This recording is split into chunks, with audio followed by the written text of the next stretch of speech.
All right, talk to me.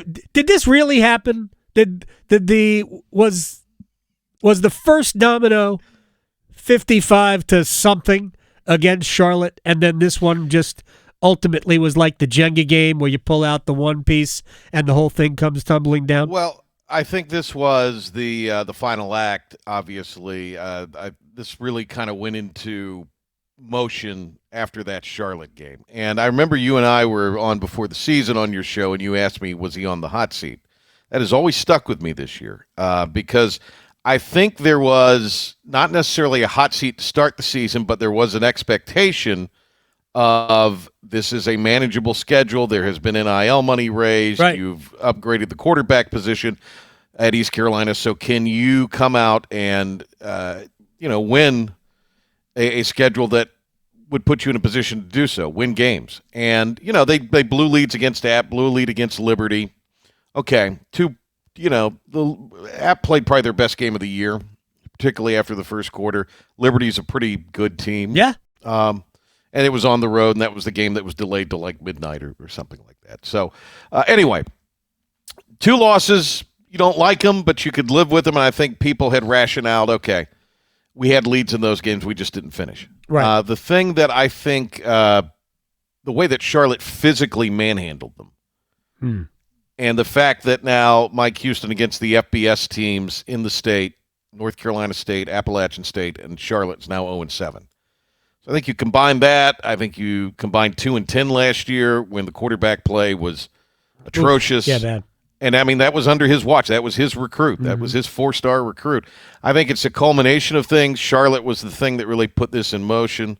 And then I think the big thing, obviously, if they'd come out with a little bit of a pulse at him to start the game on Saturday, I don't know if we'd be sitting here. There'd be a lot of things brewing, but I think the fact that you went up to Army and in the first half, as you said, is it over? Yeah, it was 31-0 right after halftime. Yeah, the score is not indicative of just how out of hand that game was and could have been. Patrick Johnson, 94.3 The Game in Greenville. Apologies for getting the frequency wrong earlier today. Like, what a dope I am. At P-Man on Air on Twitter. The reason I asked you that at the beginning of the season, is there a hot seat, is because for 2 years, it appeared that a turnaround was coming. You go 8-5, well, I think it's 8-5, and then you win 7 games the next year in 21 and 22. And even though there were still players who were still around from before, and it was more of a veteran team, it did seem like there was momentum. Then last year was so bad that, and it probably could have been a little bit different had the first game turned out differently, even if the first game was a loss but stayed competitive to the end. But right. That they melted down at Michigan. Again, Michigan won the national championship and didn't lose a game. But there were some things that happened, like I think it was early second quarter, that just completely flipped the game, and they went away. And again, they might have gotten blown out anyway. But the whole year was a comedy of errors, right? And they didn't have a quarterback that was ready to play after Holton Ahlers. Right, but they're 1-7 in the league. And it's not exactly 1-7 in the Big 12, right?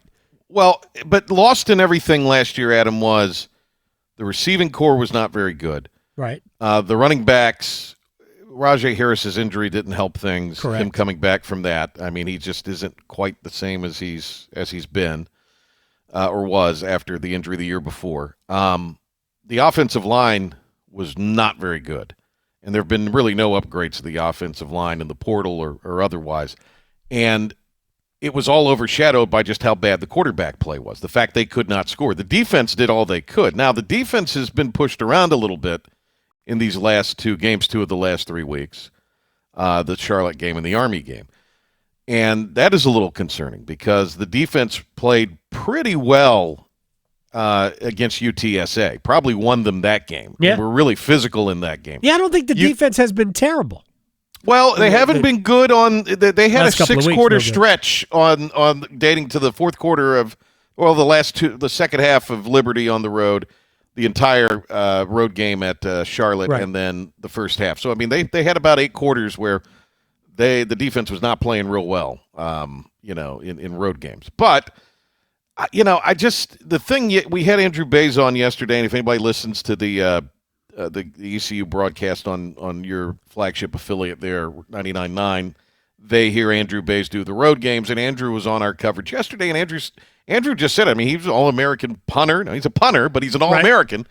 He just said, physically, we don't match up against some of these teams. Don't match up physically against Army. Think about that for a minute. I can't even fathom. I mean, the ECU's, the nature of the program is one that no matter what conference they're in, they're one of those teams you don't want to face. Look, I know you talk to Steve Logan a ton. Man, I used to sit in the studio with him every, at least once a week for a couple of years. Like, I knew what kind of football teams that they put on the field in Greenville back in the day. It's the same thing with Skip Holtz. I mean, those teams physically were very good. Even Ruffin McNeil had some teams early on that physically were very, very good in the American or in the Conference USA before they went to the American. The thing is this, Adam, I think you got to look back. Mike Houston was hired in 2019 to take over a program in shambles after Scotty Montgomery came in and just did a miserable job for 3 years, stem to stern. He turned it around. But Mike Houston, I don't think, is geared to be the guy in this modern college football of the NIL and the portal. He doesn't like it. He really is more of a defensive coach who'd rather run the ball.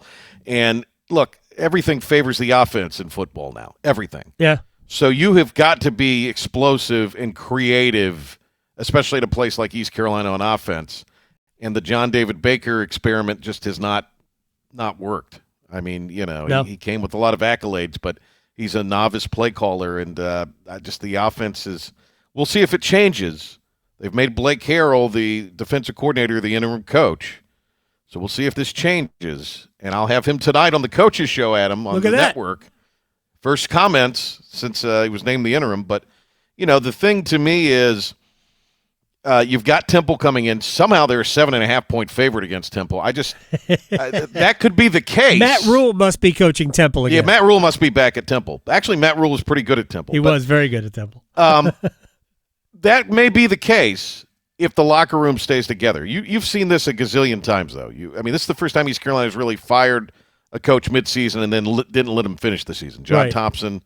2 games left. They let him finish the season. They gave Scotty Moe the chance to finish the season. He walked out 2 days before they played NC State and got demolished. So this is a new water for ECU, new waters, if you will, from the standpoint they fired a coach and they're going with an interim the rest of the way as far as football goes. Patrick Johnson, final thing before we let you go. 94.3 The Game in Greenville. Coach's show tonight. What time? 6 o'clock.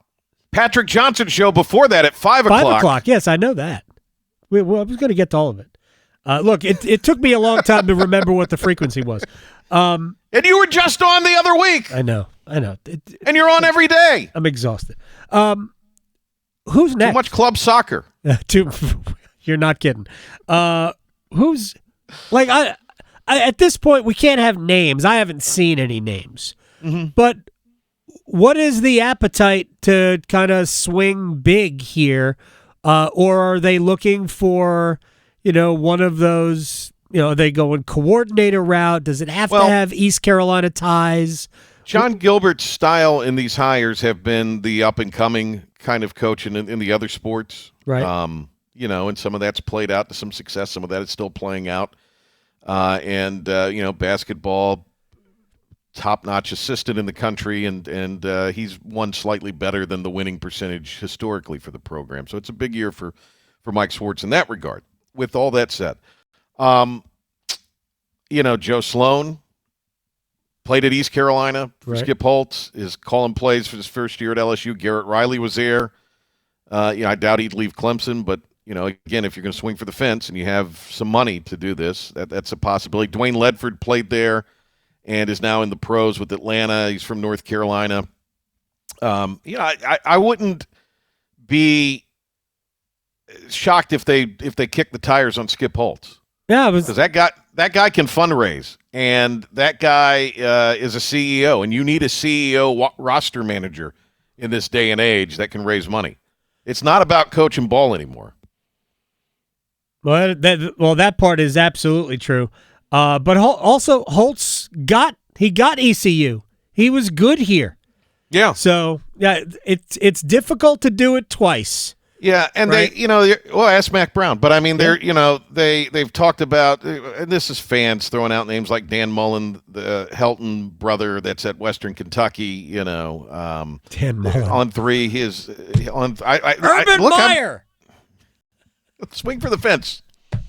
Swing for the fence. Hey, Adam, look, you said swing for the fence. They should call Steve Logan.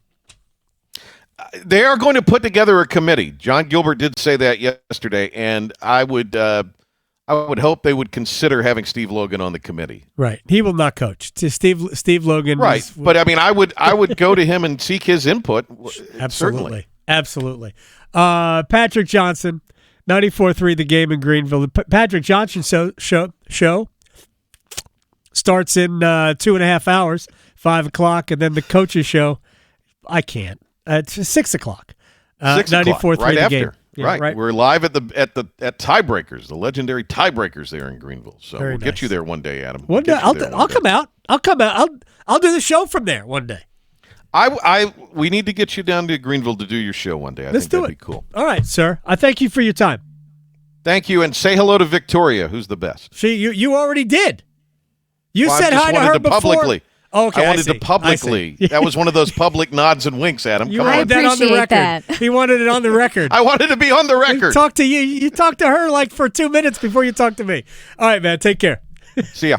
Patrick Johnson, P-Man on air.